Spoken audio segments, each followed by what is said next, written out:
marketing.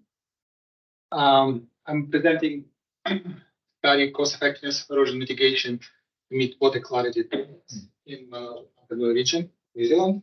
My co-author is Adam, who is worked here for a long time, but then now in Maine, and he has like a lot of institutional knowledge. And Simon, Chris, and Hugh, who have written knowledge about biophysical part, and I've tried to do some economic part. So as the title says, the aim of this is to estimate cost effectiveness of erosion mitigation to meet water quality target, and it's based on the SIDNet and Z modeling of erosion mitigation in Manawatu-Whanganui region for Horizon Regional Council. And the challenge of this is because our mitigation measures are local and our outcomes or water quality targets are maybe the catchment or regional level. So the net and Z is a very complicated system, and lean on what just Matthew told. Very smart, very complicated, very big, and I'll try to make it as simple and dumb as possible. So the net and Z has these 5 mitigation measures: forestation, bushy diamond, riparian diamond, space tree planting, gully planting. And they provided me with, there was several scenarios. They provided with these measures: sediment load at watershed level, back to watershed, which is smallest, and at catchment level, estimate which segment meets criteria, meets water quality target or not, water quality, and also we can estimate water quality. I took some data about mitigation costs. And specifically, there is establishment cost, is like one-off cost, and there is also operating cost, which is based on the profitability of land users from that farm. And if they were to be comparable, they capitalize. So all the costs I'm talking about is capitalized present value of all future losses or costs. So this happened now, this over a long period. And using this, I estimated marginal cost of increasing length of waterway. Basically, what I talk about meeting water quality bottom line, that's like increasing length of waterways to meet water quality bottom line. And another measure I try to estimate is marginal cost of improving water quality at regional level, average weighted water quality at regional level. Why is that? Because we also have benefit. We have measured monetized benefit or value of benefit of increasing regional level water quality bottom line. Oh, sorry, water quality. So I did it with several steps. So using this data from the modeling, at REX2 watershed level, I estimated impact of change in sediment load. This REX2 is a function of area of mitigation of each of those measures, 5 measures, and with 10-year lag, and then 2 different models at FMU level, freshwater management unit level, and change in length of waterways that meet quality bottom line as a function of change of gross sediment load in this FMU and change in water quality centimeter per meters as a function of change of sediment load, and then cost, as I mentioned. So, and then our benefit, just to compare with the cost, was taken from this paper, which is published by Patrick Walsh, someone, his colleague from the United States, and Pamela Booth from Whanganui. We did this study like maybe 5 years ago, but it takes forever to publish in economics. So, and this study provides one of the benefit of increasing water quality at regional level, and this is like national level study. And also it provides monetary values of improvement of nutrient or reduction of nutrients in streams and reduction of E. coli in streams, which I don't use so far, but I mean, so I only use monetary benefit of improving water quality at regional level. So just some background from SIDNet and Z. These are because of my marginal cost, marginal benefiting depend on sediment yield. So these are sediment yields in 2021 based on this modeling in Manawatu-Whanganui region, and you can see that the range is huge, from very little less than close to 0 to 100,000 cubic meter per ton per kilometer square per year. So this is a map of there is different bottom lines for different streams, and the map of which streams of waterways segments meet or not meet water quality bottom line, and percentages are for FMUs. What percentage of streams or waterways meet water quality bottom line? And you see there is a big difference. Another thing, before like some people get angry, whatever, I have to say that this is only about water quality. It's not about. So these measures give a lot of benefit, and I'm talking about water quality. So net and Z modeling, I estimated cost effectiveness based on for the segment and for the work which were in this net and Z scenario called PS2, which is by 2030 complete existing whole farm plans, by 2035 complete works on top priority land, 2045 on high priority land, and 2065 but on low priority land. And these are areas of works which were implemented according to this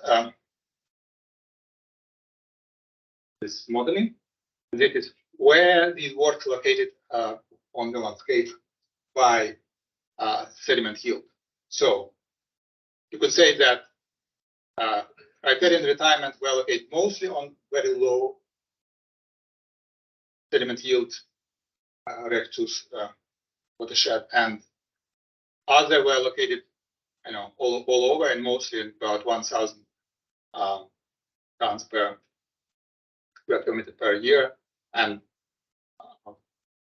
garlic tree planting was located more often on those which higher sediment yield. That has implication for average estimates.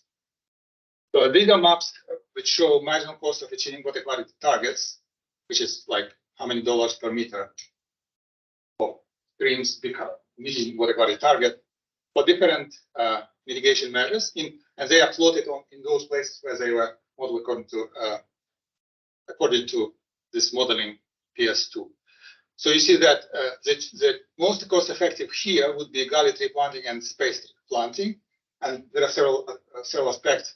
Garlic tree planting are in those places where highest erosion, and obviously the effectiveness is highest. And spaced planting is also quite have high effectiveness, and also there is no opportunity cost because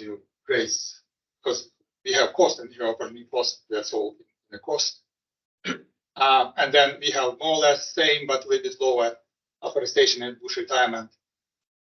And we have the lowest cost effectiveness for riparian retirement because they're located in those places which has, first of all, low sediment yield in third place, and also the places which are as highest opportunity cost because they are most productive land.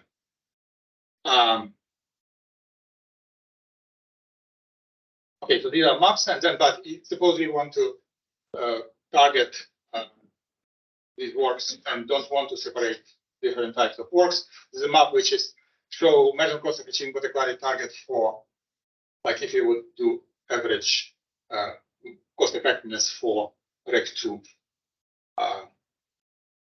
watershed. This is another map, and you see that in the places where we have highest productive land and lowest yield, you have highest marginal cost. And in places we have highest yield and lowest cost effectiveness, lowest productivity, you have lowest marginal cost. And there is a huge variation of these marginal costs across landscape. And 4, 5 order of magnitudes. And I don't even show because there are much higher, very small areas. Okay, so this is the marginal abatement cost curve, which is like known in, I guess, carbon sequestration or carbon emission abatement. But this is for achieving water quality bottom line. So on the x-axis, we have percentage of streams which meet quality bottom line. Before we started, like at the moment 2021, we have about 76% of stream which meets quality bottom line, and by the implementing all the scenario PS2, we would have 88% stream meeting quality bottom line. Each of those columns is 1%. It's increased percentage of stream which meet quality bottom line by 1%. And on y-axis, we have a cost. So you see the curve like exponential. So very cheap in the beginning, more expensive, and like hugely last percentage. So as you could, similar to the maps, we have the first order. So they ordered in order from cheapest to more expensive to achieve like the next percent of improving. The cheapest would be gully tree planting and space planting, then bush retirement and afforestation, and then riparian retirement would be. There are some here, but most of riparian retirement would be in the end, the most expensive.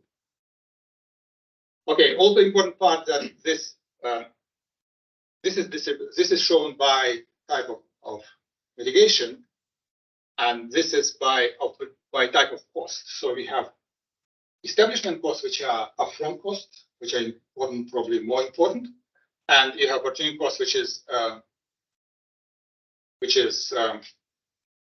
guess loss of your production from the land. And it happened. This is capitalized over infinite period. One, and second, it might be overestimated because it's possible that less productive land on the farm would be used for